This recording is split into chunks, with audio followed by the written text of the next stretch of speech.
Welcome, everyone. And now that we've overcome the technical difficulties of getting the presentation to work, I guess we can start talking about a bit more complex things. First, a word of apology. I feel like I'm standing in an offside from everyone. So I apologize for the setup, but it is what it is, and we'll do the best with it. I'm Orit, and I manage the cloud platform group in Outbrain. Outbrain is the world leading content discovery platform. Every month, we generate over 300 billion personalized recommendations, and we serve over 800 million unique users worldwide. The majority of our infrastructure is based on bare metal, and we manage a fleet of about 6,000 physical servers that is spread in 3 data centers in the US. You can find our recommendations on premium publishers like CNN, The Guardian, and others. And we also have some presence in Google and AWS. And today, I'm going to share with you our perspective on cloud versus on-prem. A few words about how we work. We heard Rona earlier today talking about microservices and the complexity of microservices. So we are a full CI/CD shop. We have about 250 microservices, and everything she said is true. It's complex. No one really knows the state of the system at any given time. There is no one person within the company that actually knows what's running where at any point in time. So it's a bit of a chaos. We have about 200 deployments into production every day. So in order to support that, my group has 2 main anchors. The first one is self-serve. Everything we build, all the tools and capabilities for deployment, for monitoring, needs to be self-serve. Everything we do, we aim to empower the developers and our engineers. They are responsible for the code they write from the first line of code that was written up until it's running in production, and while it's running in production, also getting the pager duty at night. The idea behind it is that the person that writes the code is also responsible for it while it's running and will be able to solve problems when they come at the fastest time, because they will come. The second anchor that we have is automation, and this is something that we cannot ignore or take lightly. When you manage such a large environment, you cannot afford to have things done manually or in a one-off situation, because it will be lost.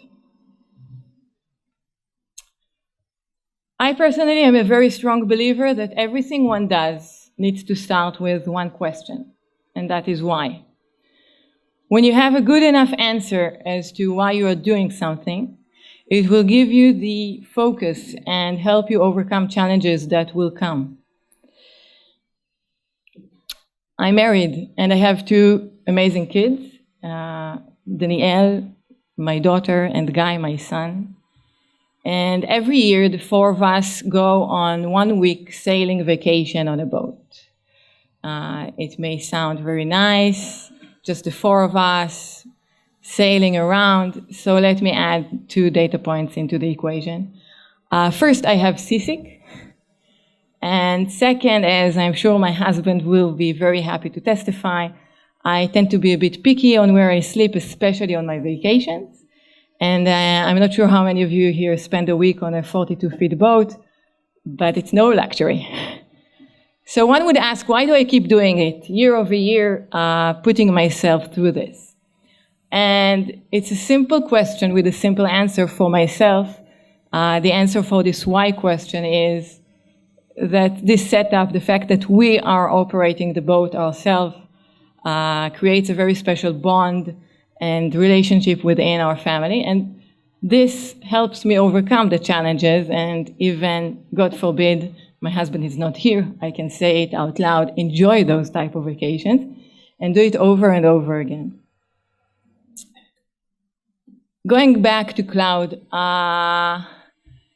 when public cloud started to gain momentum, we were approached by the different companies over and over again, trying to convince us to move all of our infrastructure into the cloud. And every time that we've asked ourselves why to do it, we couldn't find a good enough answer. Everyone says it was cheaper. Well, I must tell you, in our scale, it's not cheaper. People talked about multi-region and redundancy. Well, we are already in 3 data centers in different geographies. This point didn't appeal to us. And we are also afraid of vendor locking. We like the fact that we are very independent and free of that. The thing is that we were looking at all of our infrastructure as one bundle. It was either we are all in or all out. When I go out to eat ice cream, which is one of my favorites, I usually don't eat just one flavor. I want a few. Same here. Why should we have to be only in bare metal on-premise setup or just the cloud if we can have both and enjoy both worlds? This caused us to take a different approach at that question. And instead of looking at our infrastructure as all in the cloud or all out, we started to look at the different scenarios. We looked at what are the advantages the cloud can offer us. So naturally, it's elasticity, ad hoc project productivity, and we said, okay, we need to take a closer look at what those advantages mean for us. Starting with elasticity, our service, let's put it like that, in order to generate 300 billion personalized recommendations every month, we need a significant amount of power, CPU power. And it's fairly sustainable. However, the nature of our business is very much dependent on news events. For example, when Carrie Fisher passed away, it was about a year and a half ago, and all the geeks of the world, including myself, were devastated about Princess Leia passing away. Everyone got online, read the story. We had a spike in our service. Now, this spike is easier to maintain and control because everyone goes online to read Carrie Fisher passed away. Okay, 15 minutes later, 20 minutes later, 30 minutes later, she doesn't come back to life, and the spike is over. On the other hand, there are news events that create a more sustainable peak. For example, the terror attack in Paris a couple of years back, if you guys remember, was event after event, and we had to support a peak in traffic that was sustainable over a few days, which is a very different challenge. Another thing with those kind of events and peak in traffic is that usually we don't get a heads up.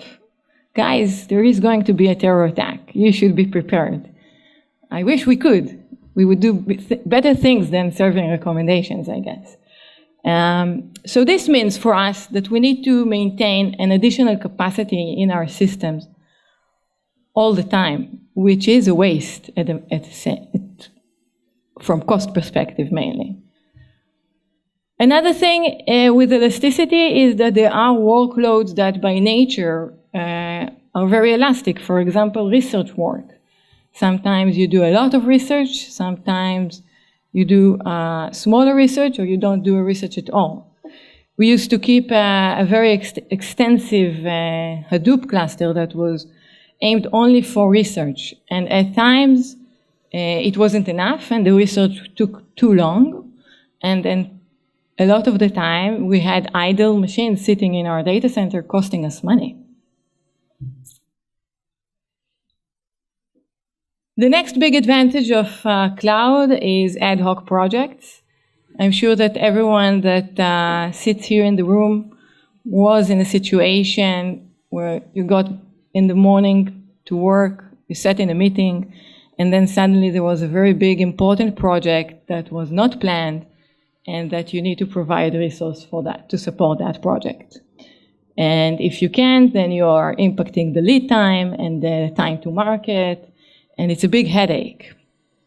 With cloud, it's very easy to solve that. You need more resources, you have them ready to go. And next is the productivity and technologies that are enabling us. For example, image tagging that we're using, NLP, translations. It is not our core business to develop the algorithms for NLP. On the other hand, using those is a very big growth and enabler for our business. So now we can leverage the most important resource that we have in the company, that's our people, and use those type of technologies out of the cloud without investing time in developing those. In addition, when you get to a certain size, one of the growth engines of the company is by mergers and acquisition. And today, most startups, when they start, they're working in the cloud. So when you acquire a company, a small company that works in the cloud, it's very important for you as an infrastructure group to know how to integrate with that company in order to get the most out of that acquisition. So all of those gave us a pretty good answer to why. Why do we need to understand the cloud? Why do we need to know how to integrate with the cloud? And gave us a very good incentive to look into that more closely. And how do we do that? So usually when you're starting with technology that you're not familiar with, it's better to start small. You have a lot of uncertainty. You still don't know what you don't know. And there is a very nice saying in English, baby steps, a recipe for success. So we decided to adopt that. And we started with two very small projects. One was an ad hoc research that we did, which required only 600 terabytes of data. That for us, it's small. Our research cluster is a few petabytes. So it was fairly easy for us to migrate the 600 terabytes to the cloud. I'll get to you in a second. 600 terabytes into the cloud and enable our researchers to do that. And the second project that we looked at was, we are using Fastly. How many are familiar with that? Great. So for those who are not, Fastly is a service for dynamic acceleration. And we wanted to analyze the Fastly logs in order to get insights about our traffic and to be able to balance our traffic between our data centers better. So we decided that we are going to analyze those logs within the cloud. So those logs are being generated by an external service to our environment, have them sent into the cloud, and do the analytics on those logs in the cloud. The reason why we thought those two projects are a good start is for two reasons. First, they were relatively small and not tightly integrated to our ongoing service. So our core serving was not impacted or related to those, which meant that we needed very low and little integration to our systems. And second, the people that were working on those projects, relatively small number of people, which meant that we don't need to invest a lot in education and getting people up to speed with how to work in the cloud. So it was a good start for us. And from there, we decided that since it's good and we are happy with it, we can move forward. So once we had those two small projects done and we're happy with those, we decided that we need to take a closer look at our methodology of work and how we're going to work in a hybrid environment. And I think that the best sentence to describe it is same, but different. we are putting a lot of effort into making sure that the work in the cloud environment and within our data center, from the engineer's perspective, will be exactly the same. They will use the same deployment tools, the same provisioning tools, the same monitoring tools to extend. The main challenge here is culture. Working in the cloud is very different culturally wise. If you have an engineer that is running a bad query on your internal Hadoop, for example, worst case, it will stack things up, some jobs won't run. It's not nice, not pleasant, but it's not the end of the world.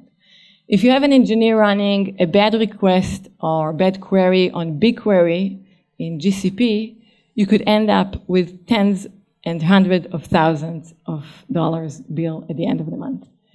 So education is very important, and making the engineers, all of them, understand how to work and put the right controls is very important. And this is where we're putting a lot of effort. So where we are today, we have a couple of projects running within the cloud, and we saw a benefit on almost all fronts. From cost perspective, we managed to reduce, for example, our Hadoop research environment cost by 40% on a yearly basis, which is a lot of money. On the technology front, we're able to leverage new technologies and APIs and services that come out of the cloud. They are developing it, we are using it. It's a very nice mix. And last but not least, on the culture side, we saw that enabling our engineers to work on a new environment, on, let's say, the hype cloud environment, is very important. And it boosts the morale, it helps everyone to open their mind and to look into other technologies and not just what we have within our data centers. And it also helps with recruiting, which I guess that's one of the biggest problems that everyone in the room has, how to recruit new talent and how to be appealing. But I guess that as the head of the infrastructure in the company, our biggest achievement with that move and with the fact that we can work both in the cloud and within our environment is the fact that we've enabled Outbrain to choose from a larger variety of technologies and options for every project in the future. And then the main question that remains on the table is, how do we choose? How do we choose if we want to implement it this way or the other? And that's very simple. We just go back to our first question that we asked, and that is why. And by that we decide. Thank you, guys. If you have any questions, I'll be happy to answer. And you are more than welcome to talk to my fellow Outbrainers that are in the crowd. And of course, we're hiring, so. Yes? You mentioned that you achieved 40% savings on utilizing multiple clouds. Can you talk a little bit more about that, and also about how you've migrated production applications from your on-premises or private cloud to GCP or AWS? Sure. So first, to your saving question. The saving that we saw is because of the leveraging of elasticity and preemptive nodes. That's in Google. When you look at elastic workloads, when we had it within our data centers, we are paying for it for all the CPUs all the time. We are paying for purchasing the hardware. We are paying for the footprint, the data center, the electricity, all of that. And we are paying no matter if we are using it or not using it. Because it's a research scenario, sometimes you have a lot of research, sometimes you have research that is very big, that requires a lot of CPU, and in the cloud you can give it all the resources that it needs and shorten the time for that research. And sometimes you don't, and then you're not paying anything. On top of that, we've leveraged the preemptible nodes, which is similar to spot instances in AWS, which takes the cost significantly down. So we can play with that.